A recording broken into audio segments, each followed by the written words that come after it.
Hi and welcome to Watch and Work. Watch and Work is ContiTech's service video series for automotive mechanics. In them you'll learn how to change timing belts on a wide range of vehicle engines, quickly, simply and safely. The video shows the key working steps for workshop pros. They might take a few minutes, but it's worth staying with them. You'll more than make up this time later on when fitting the new belt and any other necessary components. My name is Stefan Meyer, and in each video I'll show you a different vehicle engine, so let's take a look now at today's subject.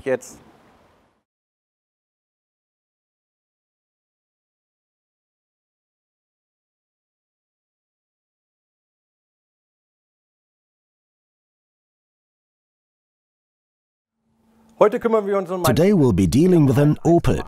We have a 1.8-liter engine with an engine code C18XE. For this we need our 870 WP2 kit plus water pump. Our new toolbox V04 contains the tools you'll need.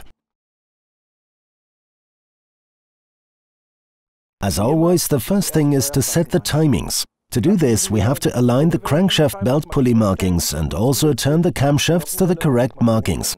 On the crankshaft belt pulley there is a notch here, and this has to align with the lug at the back there.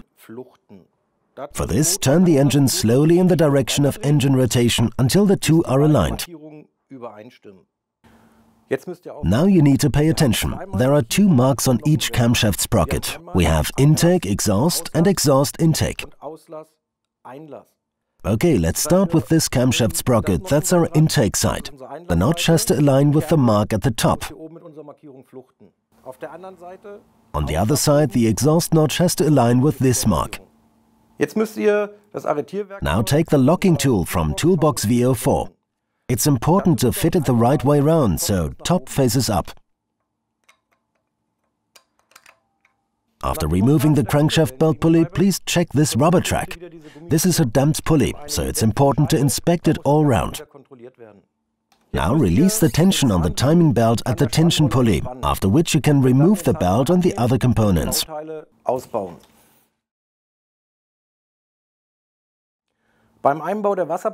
When fitting the water pump, please note that we have a notch here and a lug on the water pump. These two have to mate. Das Ganze muss zusammenpassen.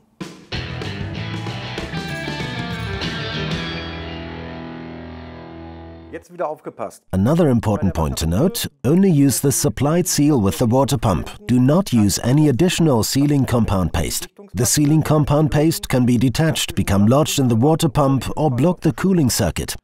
In addition, only use new coolant and flush the cooling circuit. When it comes to the tensioning pulley, you need to note the correct fitting position again. The tensioning pulley has a lug here, and there is a recess here on the engine, so the lug has to fit in this recess.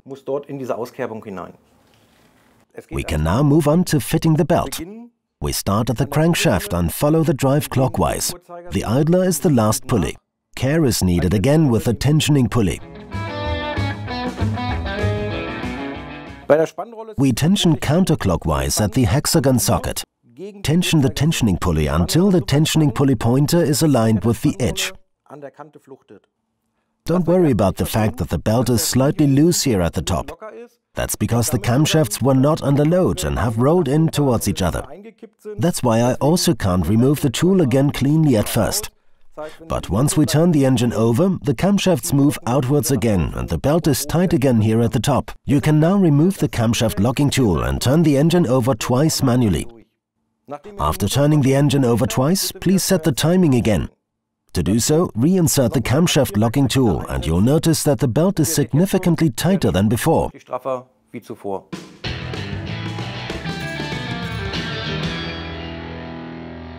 Another important point to note. Earlier, before we turned the engine over, we over-tensioned the timing belt. We do that to ensure that the tooth beds properly in the sprocket. If we didn't do this, we'd find that the belt would settle and then become too loose when running. To set the correct tension now, we turn the tensioning pulley counterclockwise at the hexagon socket until the pointer is aligned with the new mark.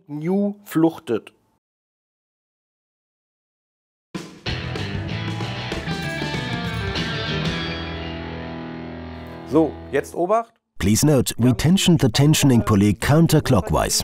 If we were to tension it clockwise, the tensioning pulley pointer could hit the water pump sprocket and therefore stop the pump from working. After tensioning the timing belt, we have to turn the engine over manually twice in the direction of engine rotation. For this, remove the tool from between the camshafts. After you've turned the engine over, please reset the timings and check the tensioning pulley tension again. If it's wrong, you must correct it accordingly, as earlier.